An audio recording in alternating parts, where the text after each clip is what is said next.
கலைஞர் அவர்களின் தளபதிகளில் ஒருவரான திரு முரசொலி செல்வம் அவர்கள் தமிழ்நாடு சட்டமன்ற கூண்டுல ஏற்றி ஒரு முறை கண்டிக்கப்பட்டார். இந்த சம்பவம் எப்போ நடந்தது, எதற்காக நடந்தது, அதுக்கு முரசொலி செல்வம் எப்படி ரியாக்ட் பண்ணார், அவர் ரியாக்ட் பண்ணதை பார்த்துட்டு கலைஞர் அவர்கள் அவருடைய கட்டுரையில என்ன பதிவு செய்தார் அப்படிங்கிற வரலாற்று சுவடை தான் இந்த வீடியோல நம்ம பார்க்க போறோம். சரி, இந்த முரசொலி செல்வம் அப்படிங்கிறவர் யாரு அப்படின்னு பார்த்தோம்னா, திரு முரசொலி செல்வத்தின் இயற்பெயர் பன்னீர்செல்வம்.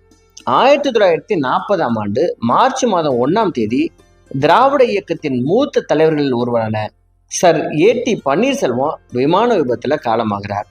அதற்கு அடுத்த மாதத்துல திரு மு. கருணாநிதி அவருடைய சகோதரி சண்முக சுந்தரத்தம்மாளின் இளைய மகனாக இவர் பிறந்திருக்கிறார். சர் ஏ.டி. பன்னீர்செல்வத்தின் நினைவாகவே இவருக்கு பன்னீர்செல்வம் என்ற பெயரை சூட்டியதாக தனது கடிதம் ஒன்றில் குறிப்பிடுகிறார் கலைஞர் அவர்கள். முரசொலியை கவனிக்க தொடங்கிய பிறகு இவரது பெயர் முரசொலி செல்வமாக மாறி போனது. அதுதான் இவருடைய அடையாளமாகவும் இருந்தது.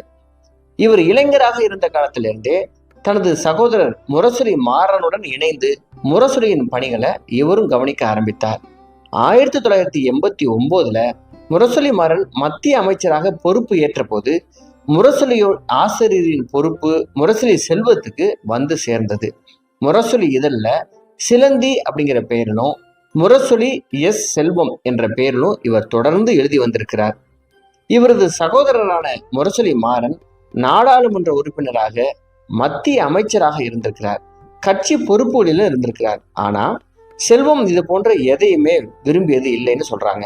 ஒரு பத்திரிகையாளராகவே தனது பொது வாழ்க்கையை நடத்தி செல்ல விரும்பியதாக இவருடன் நெருங்கிய பழகிய திராவிட இயக்க வரலாற்று ஆசிரியரும் மூத்த பத்திரிகையாளருமான சங்கொலி திருநாவுக்கரசு அவர்கள் பதிவு செய்திருக்கிறார். உடல்நிலை காரணமா இவரது இறப்பதற்கு சில ஆண்டுகளுக்கு முன்பாக முரசொலி ஆசிரியர் பொறுப்புல இல்லாத செல்வம் அவர் அந்த நிலையில இருந்தும் ஒரு ஆசிரியருக்குரிய எல்லா பொறுப்புகளோடும் நடந்து கொள்வார் அப்படின்னு சொல்லியிருக்கிறார் திருநாவுக்கரசு.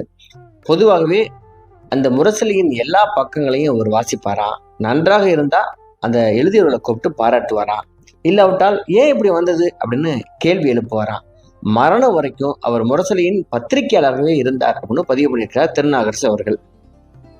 திமுகவின் பொதுச் செயலாளரான துரைமுருகன் செல்வத்திற்கு ரொம்ப ரொம்ப நெருக்கமானவர். விளம்பரத்திற்கு அலைகிறது, வீண் பெருமை பேசுறது, அவசியமற்ற உதவிகள் கேட்கறது, இவையெல்லாம் செல்வத்தின் அகராதியில எந்த பக்கத்தை பொருட்டினாலும் காணப்படாத உயர் குணங்கள்னு சொல்றாங்க. இந்த முரசொலி செல்வத்திற்கு எப்போதும் எடுத்தறிந்து பேசவே தெரியாதுன்னு சொல்றாங்க. அறவே பிடிக்காதவரிடம் கூட அரை மணி நேரம் சிரிச்சே பேசுவாராம் இவர் என முரசொலி சில நினைவிடங்கள் நூலின் வாழ்த்துறையில குறிப்பிட்டிருக்கிறார் திரு துரைமுருகன்.